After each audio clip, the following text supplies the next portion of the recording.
Thomas Alva Edison को काम करने का नशा था। वे एक बार अपनी प्रयोगशाला में घुस जाते तो बाहर ही नहीं निकलते थे। उनकी इस आदत से उनकी पत्नी बहुत चिढ़ी सी रहती थी। एक बार तो एडिसन कई दिनों तक अपनी प्रयोगशाला से बाहर निकलने का नाम ही नहीं ले रहे थे। आखिरकार बहुत दिनों के बाद जब वे बाहर निकले तो उनकी पत्नी ने उनसे कहा, तुम दिन रात काम में लगे रहते हो, कभी तो छुट्टी कर लिया करो। एडिसन ने कहा, लेकिन छुट्टी लेकर मैं जाऊंगा कहां?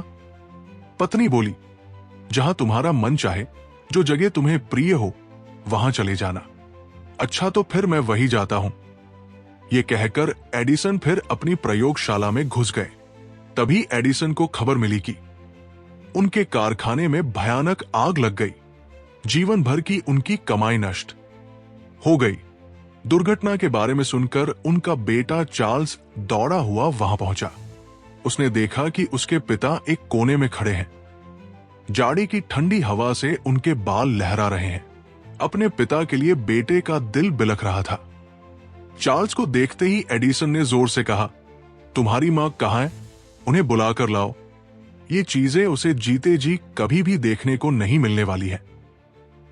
अगले दिन अपनी अनेक उम्मीदों और सपनों को राख के बीच देखते हुए एडिसन ने कहा, तबाही की भी बड़ी कीमत होती है।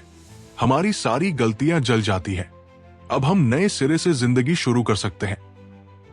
इस दुखद घटना के केवल 3 महीने बाद ही उन्होंने टेलीफोन का आविष्कार किया। सीख, विपरीत परिस्थितियों में हमेशा धैर्य बनाए रखें।